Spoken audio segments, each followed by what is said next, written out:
patrie ou la mort, nous vaincrons. Merci, camarades. Le 9 mai 2025, un événement mondial attire l'attention de millions de personnes. La Russie célèbre la journée de la victoire, une commémoration historique en hommage à la fin de la Seconde Guerre mondiale en Europe. Ce jour-là, dans les rues de Moscou, les chars défilent, les anciens combattants sont honorés et les drapeaux flottent fièrement sous le ciel printanier. Mais cette année, un invité vestimentaire tout particulièrement les salutations. Le capitaine Ibrahim Traoré, président de la transition du Burkina Faso. Sa présence ne passe pas inaperçue. Elle marque une étape importante dans la coopération entre l'Afrique et la Russie. Ce n'est pas seulement une visite de courtoisie, c'est un geste hautement symbolique. Un message fort envoyé par Ouagadougou au monde entier. Un message qui dit « Le Burkina Faso a choisi de regarder l'avenir en toute souveraineté, en explorant de nouveaux partenariats, sans renier son histoire, ni céder à la pression. » Pour comprendre le sens profond de cette célébration, il faut remonter au 8 mai 1945, lorsque l'Allemagne capitule nazie.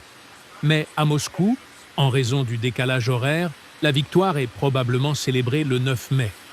Ce jour est devenu l'un des plus importants du calendrier russe. Il symbolise la résistance, le sacrifice et la détermination d'un peuple face à l'oppression.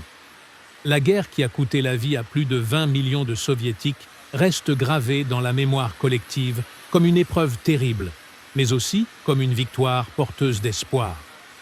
Chaque année, la place rouge devient un théâtre de mémoire et de fierté. Des défilés militaires grandioses s'y tiennent. Des avions survolent à la capitale, des chants patriotiques résonnent et des jeunes Russes marchent en brandissant les portraits de leurs ancêtres dans le cadre de la marche du régiment immortel. C'est dans ce décor chargé d'émotion et de respect que le capitaine Traoré fait son apparition. Mais pourquoi un président africain est-il présent à une fête russe? La réponse est simple. La solidarité n'a pas de frontières. Ibrahim Traoré est là en tant qu'allié, en tant que représentant d'un pays qui lui aussi lutte pour sa souveraineté, pour sa sécurité et pour un avenir indépendant. Sa présence à Moscou envoie un message clair. Le Burkina Faso souhaite bâtir des relations solides avec ceux qui respectent sa dignité et ses choix. Dans un contexte international souvent marqué par des tensions, des ingérences et des divisions, cette visite est aussi un appel au dialogue et à la coopération. Alors que certains pays se répondent ou imposent des modèles uniques, d'autres, comme la Russie, offrent des partenariats structurés sur le respect mutuel et le développement commun. Pour le capitaine Traoré, c'est également une manière d'honorer l'histoire, car comprendre les souffrances du passé permet de mieux bâtir la paix de demain. Et s'il y a une leçon que la Seconde Guerre mondiale a laissée, c'est bien que la liberté et la dignité ne sont jamais données. Elles se gagnent, se protègent et se transmettent. Camarade président Vladimir Poutine, camarade président chef d'État africain, camarade chef de délégation, bonjour. C'est un honneur pour moi ce matin donc de prendre la parole ici et de vous passer donc le salut fraternel du peuple du pays des hommes intègres.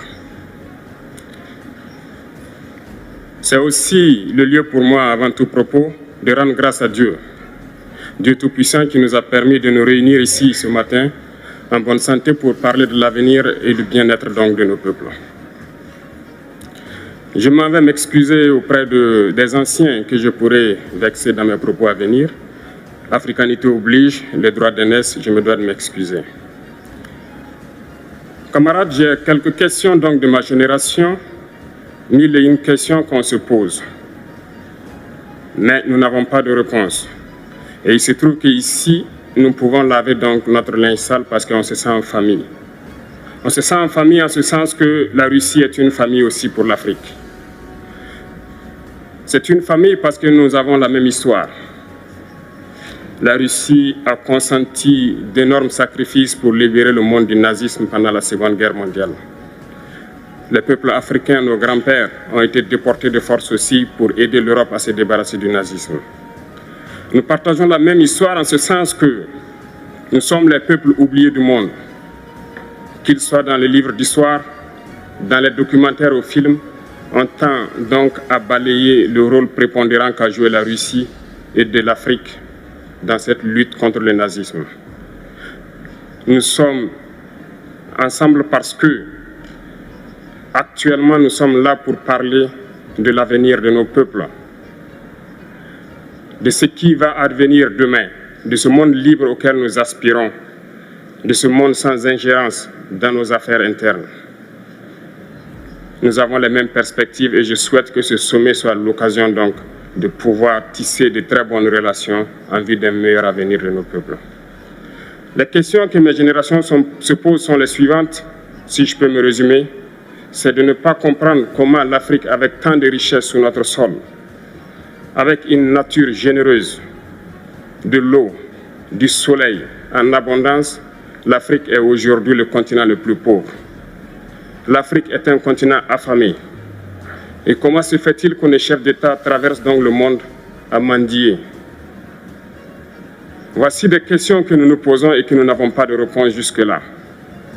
Nous avons l'occasion de tisser de nouvelles relations. Et j'espère que ces relations puissent être les meilleures pour donner un meilleur avenir à nos peuples. Ma génération me charge aussi de dire que, par ce fait de pauvreté, ils sont obligés de traverser l'océan pour essayer de rallier l'Europe. Ils meurent dans l'océan. Mais que prochainement, ils n'iront pas traverser parce qu'ils viendront devant nos palais pour chercher leur pitance quotidienne. Pour ce qui concerne le Burkina Faso, aujourd'hui, nous sommes confrontés depuis plus de 8 ans à la forme de manifestation la plus barbare, la plus violente du néocolonialisme, de l'impérialisme. L'esclavage qu'on tend encore à nous imposer. Nos dévanciers nous ont bien appris une chose. L'esclave qui n'est pas capable d'assumer sa révolte ne mérite pas que l'on s'apitoie sur son sort. Nous ne nous apitoyons pas sur nos sorts, on ne demande pas que quelqu'un s'apitoie sur notre sort.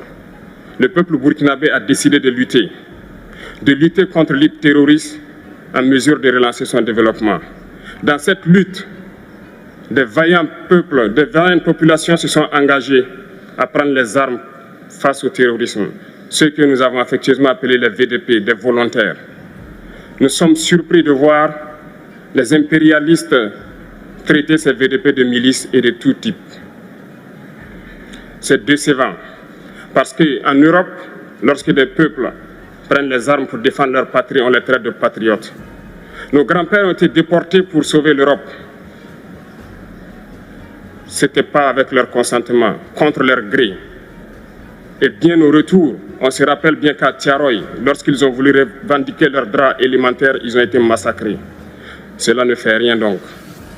Lorsque nous, peuple, nous décidons de nous défendre, on nous traite de milices. Mais là n'est pas le problème.